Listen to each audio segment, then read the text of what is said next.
After the kiss, everything felt too loud and too quiet at the same time. My lips were still tingling when I finally found my voice. I stared at Min Jae, my heart pounding so hard I was sure he could hear it. "Why did you do that?" I asked, breathless. "Why did you kiss me?" Min Jae didn't look nervous. If anything, he looked calm, like he had finally decided something and wasn't backing out. "Isn't it obvious?" he said softly. His words sent me spiraling, pulling me back into everything that had led to this moment. A few hours earlier, after Min Jae had left for practice, it was just me and Mi Rae in the living room. I handed her a glass of juice, my hands a little awkward. Just as she took it, she looked at me carefully, like she was piecing something together. "Jae Hyun," she said gently, "is Min Jae the person you like?" I froze. I hadn't even realized my feelings were that obvious. That was when she laughed softly and shook her head. "You don't have to answer. I already know." That was Mi Rae. She always knew. We talked after that. She told me how sad she'd been that we lost touch 2 years ago after she lost her phone and her social media accounts. Until then, we had stayed close despite the distance. She had been the only person who knew I was gay back then. The only one I trusted enough to tell. We had grown up together, clung to each other at school, shared secrets and lunches and silly dreams. Our parents saw how inseparable we were and assumed the obvious, that we liked each other. The truth was, Mi Rae did like me. She reminded me of the day she confessed, right before she and her parents moved to the US. I remembered how nervous she was, how her hands shook. I remembered how carefully I chose my words when I told her the truth, that I was gay, and that I couldn't love her the way she deserved. I had been so afraid she'd pull away, but she didn't. She hugged me instead, told me she was proud of me, promised to keep my secret, promised we'd always be friends. And we were, constantly keeping in touch even though we were far away from each other. One day, not long after that, I told her about a boy who lived next door, Min Jae. I was 12 when I first saw him. I didn't have the language for it then, but I knew he was my first crush. My heart reacted before my mind could catch up. Mi Rae had laughed, excited, and told me to try getting closer to him. In my innocent, hopeful way, I asked my mom if we could visit the new neighbors and introduce ourselves. She was more than happy. She baked a pie, smiling the whole time, and we walked next door together. I still remember the smell of that pie. I also remember how everything fell apart. Min Jae's mother opened the door, and the air changed instantly. The smiles disappeared. Voices were raised. Words flew like knives. I didn't understand it then, only that they hated each other. Old wounds, old grudges, things far bigger than me. And then Min Jae's mother slammed the pie onto my mom's dress. That was the end of it. From that day on, it was drilled into us. Do not talk to them. Do not interact. Do not get close. I didn't have a choice. No matter how much I liked Min Jae, I learned to pretend. Pretended to hate him. Pretended we were rivals. Pretended I didn't notice the way my chest tightened whenever he smiled. All I could do was love him quietly, secretly, turn him into my muse. Every sketch, every line, every stolen glance turned into graphite and paper. Now that Mi Rae had asked me the question outright if I liked Min Jae, I didn't see the point in lying anymore. I remember letting out a slow breath, staring down at the glass in my hands before finally nodding. I told her yes, that I had liked him for a long time, probably longer than I was willing to admit. But the words came out tangled with doubt because right after admitting it, I confessed the part that scared me the most. That Min Jae didn't feel the same way. That he couldn't possibly feel the same way. I told her it felt stupid, holding on to something so one-sided, especially when all Min Jae ever did was argue with me, glare at me, compete with me like I was his sworn enemy. Mi Rae burst out laughing. Not the mocking kind. More like the kind you do when something is so obvious it's almost ridiculous. She looked at me like I had just told her the sky was green. Then she shook her head and said I was unbelievably blind. She told me she had only been in the house for a few minutes, but even in that short time, she could already tell Min Jae liked me. A lot. She said he was jealous from the moment he saw her, hovering around, interrupting every conversation, inserting himself between us like some invisible barrier. According to her, he was practically marking his territory. When she said that, my face burned so hot I thought I might actually pass out. She leaned closer and said softly that Min Jae probably didn't even realize it himself yet. But judging by his behavior, it was only a matter of time before he did. And when she said that, something fluttered painfully in my chest. Hope, the dangerous kind. I shook my head, immediately trying to shut it down. I told her she was wrong, that Min Jae had no reason to fall for someone like me. I wasn't special. I wasn't confident or bold or shining like him. I was just me, a quiet kid who hid behind sketchbooks and sarcasm. Mi Rae didn't let me finish tearing myself down. She told me to stop that, right there, right then. She said I had a bad habit of looking at myself through the worst possible lens. Then, very calmly, like she was stating facts, she told me I was cute, kind, thoughtful, talented, a wonderful person who cared deeply about the people he loved. She said those were exactly the kinds of qualities that made people fall in love, whether I believed it or not. I remember laughing awkwardly, my ears burning as I thanked her, because I didn't know what else to do with words like that. I told her I didn't want to get my hopes up, that hoping hurt too much. She smiled at me then, gentler, more serious, and told me something that stuck. She said I couldn't hide who I was, or what I felt, forever. That love had a way of demanding to be seen, no matter how deeply you buried it. And whether it ended in happiness or heartbreak, pretending didn't protect you the way you thought it did. I didn't know it then, but those words were already chasing me toward the moment Min Jae would finally stop running too. I stared at Min Jae like I was seeing him for the very first time. My heart was pounding so loudly I was sure he could hear it. Mi Rae's words echoed in my head, every teasing laugh, every confident assurance that I had been blind. And now, standing here with Min Jae in front of me, his eyes dark with emotion, I realized she had been right, painfully right. My voice came out barely above a whisper. I really did like you. I swallowed hard. I do. I've always liked you. Min Jae didn't look shocked. He just nodded, slowly, like this was something he had already known. Something he had been waiting for me to finally say out loud. Then, without giving me time to panic or take it back, he reached for my hand and gently pulled me toward the couch. We sat down together, too close, knees touching, hands still linked. For a moment, neither of us spoke. We just looked at each other, breathing the same air, the space between us heavy with everything we'd never said. Min Jae was the first to break the silence. I've liked you since we were kids. Since the first time I saw you come to our house with your mom, he admitted quietly. Back then, I thought it was just curiosity. I told myself it was nothing, so I buried it.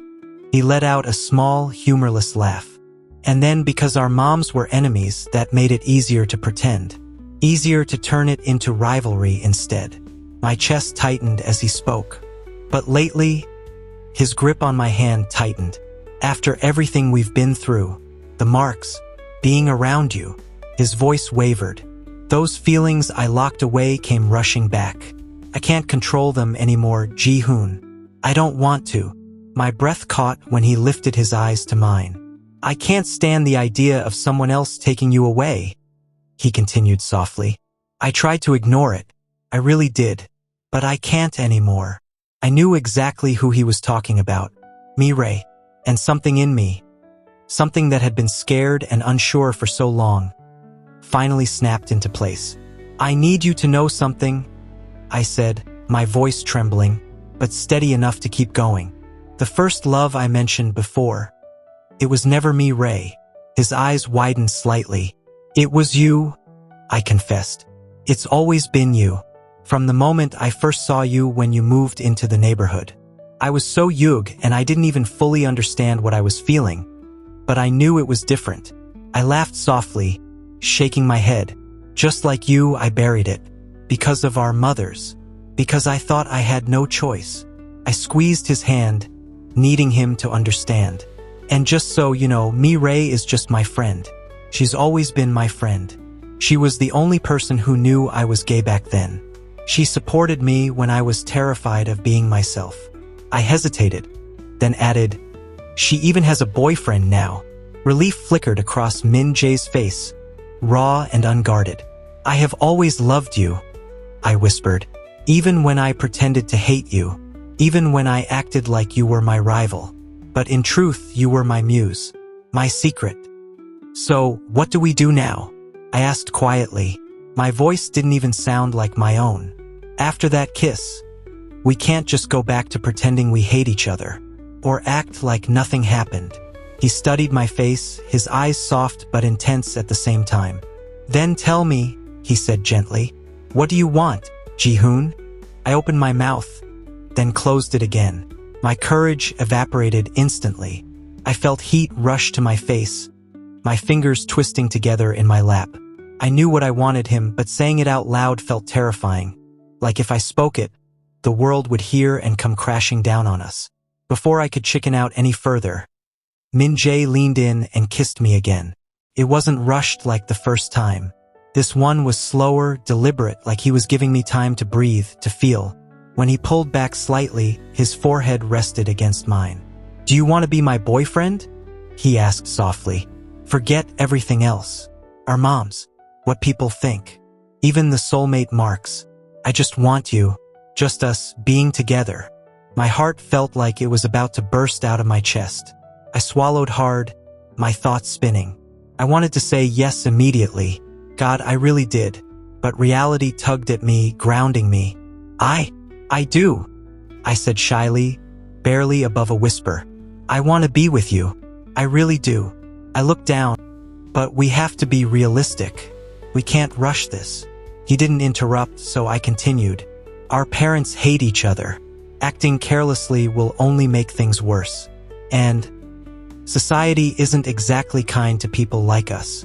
My chest tightened, but I forced myself to keep going. "So for now, we should keep this a secret, just until we figure things out properly." For a moment, I was scared he'd pull away, but instead he smiled wide, warm, relieved. "I get it," he said immediately. "I'll do whatever it takes, as long as I get to be with you." Then, with that familiar mischievous glint in his eyes, he added, "And as long as I'm allowed to keep kissing you." I couldn't help it. I laughed softly, shy and breathless at the same time. "You're unbelievable," I murmured. "So is it a yes? Will you be my boyfriend?" he teased, already leaning closer. "Yes," I said, my voice breaking into a giggle just as his lips met mine again. This time, I didn't hesitate. I melted into the kiss, my hands gripping his shirt, my heart finally, impossibly at peace. Namin's mother opened the door that night and froze. Standing on her doorstep was a tall boy with dyed hair and tired eyes, carefully holding Namin in his arms. Namin's head lolled against his shoulder, completely out cold. "Oh my God, Namin!" she gasped, rushing forward. "I'm so sorry," Taeyong said immediately, panic flickering across his face. "He didn't drink much, I swear. He just got dizzy and fell asleep.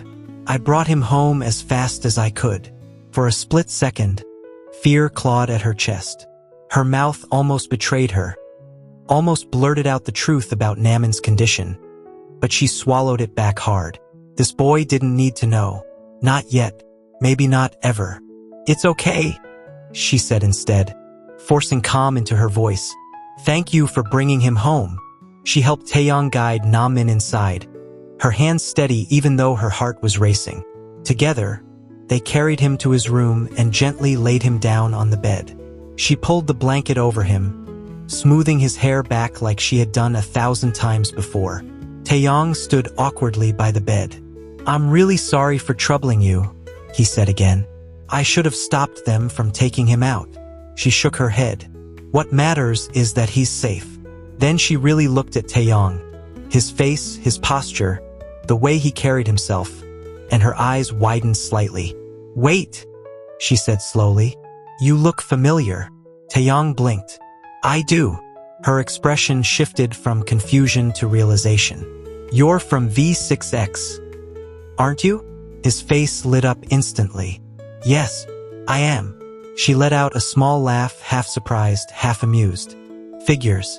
You're Namin's favorite member. Taeyang's ears turned red. Really? He asked, clearly pleased. We're classmates, actually. Her smile softened at that. Then please, she said seriously, look after him while he's at your company. Namin is very weak physically, and I'm worried because he pushes himself too hard. I will, Taeyang promised without hesitation. I promise.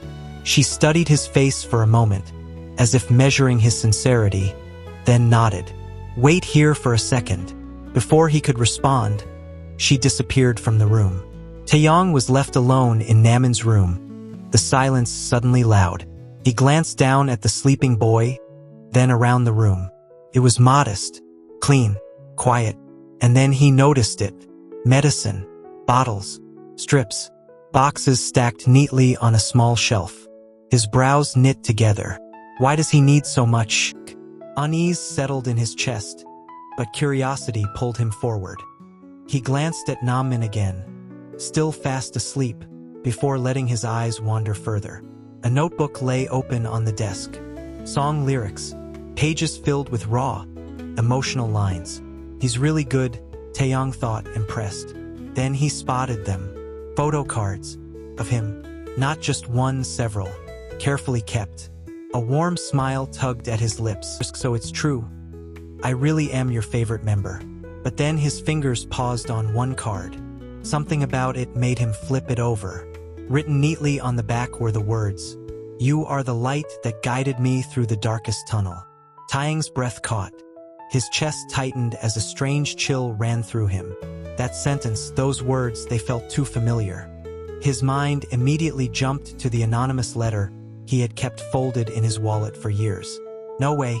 It looks exactly the same as the letter Jae Hyun wrote me. Here you go. Namin's mother's voice startled him. He turned quickly, guilt flashing across his face. She handed him a neatly packed container. I made too much food, she said warmly. Please take it. Oh, thank you, Taeyang replied, bowing slightly. You really didn't have to. I insist. He accepted it, still distracted, his thoughts tangled and restless. Before leaving, he took one last look at Namin sleeping peacefully on the bed. Questions churned violently in his chest. Something was off somewhere, and he was going to find out what. Thanks for watching.